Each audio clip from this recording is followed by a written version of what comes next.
প্রবাসী প্রবাসীদের কাছে রেমিট্যান্স চাওয়া লাগবে না। কারণ প্রবাসীরা তো আর রেমিট্যান্স ওই দেশে রাইখা দিবে না। শুধু পাঠানোর সিস্টেমটা আলাদা হয়। ব্যাংকে পাঠালে সরকারের লাভ, হুন্ডিতে পাঠালে প্রবাসীদের লাভ। কিন্তু কোনো প্রবাসীই চায় না তারা দেশের ক্ষতি করুক। আমি এই কথাটা কেন বললাম? শুধু প্রবাসীদের কাছে রেমিট্যান্স পাঠান, পাঠান, পাঠান এই কথাটা বইলেন না। প্রবাসীদের জন্য কিছু করে দেখান। প্রবাসীদের জন্য বাড়ি-গাড়ি করা লাগবে না তো। তারা তো চায় না যে আপনারা আমাদের জন্য বাড়ি-গাড়ি করেন। প্রবাসীরা চায় প্রবাসীদের পক্ষে আপনারা কিছু কথা বলুন। তারা এটাতেই খুশি। প্রবাসীরা যাতে এয়ারপোর্টে কোনো হয়রানির শিকার না হয়, এটাতেই প্রবাসীরা খুশি। প্রবাসীরা তো বলে নাই যে আমরা এয়ারপোর্টে গেলে সরকারি গাড়ি চাই বাড়িতে যাওয়ার জন্য। এটা তারা চায় না। তারা চায় এয়ারপোর্টে যাতে তাদের হয়রানি হইতে না হয়, বিদেশে তাদের পাসপোর্টের জন্য যাতে হয়রানি না হইতে হয়, এম্বাসিতে যাতে তাদের হয়রানি না হতে হয়। প্রবাসীরা চায় আপনারা সংসদে তাদের পক্ষে একটু কথা বলুন।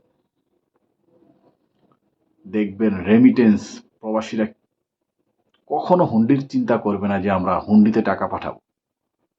তারা সব সময় চিন্তা করবে আমরা আমাদের দেশের উন্নয়নের জন্য ব্যাংকে টাকা পাঠাবো। তাই প্রবাসীদের পক্ষে কথা বলুন। প্রবাসীদের সম্পর্কে কিছু বলুন। এম্বাসিতে তাদের জন্য খুব ব্যবস্থা করুন যাতে প্রবাসীরা হয়রানি না হয়। এয়ারপোর্টে তাদের জন্য খুব সুন্দরভাবে ব্যবস্থা করুন যাতে এয়ারপোর্টে তাদের হয়রানির শিকার না হতে হয়। প্রবাসীরা নিজের টাকায় বিদেশে যায়। গরু, ছাগল, জায়গা জমি বিক্রি করে প্রবাসীরা বিদেশের মাটিতে যায়।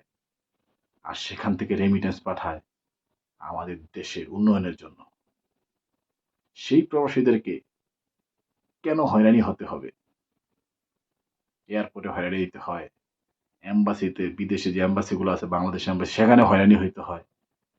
বাংলাদেশ থেকে যাওয়ার সময় যে এজেন্টগুলো আছে, এজেন্সিগুলো আছে সেখানেও তাদের হয়রানি হতে হয়। ২ লাখ টাকা জায়গায় ৩ লাখ টাকা দিয়ে প্রবাসীরা বিদেশে যাচ্ছে। ৩ লাখের জায়গায় ৫ লাখ দিয়ে বিদেশ যাচ্ছে।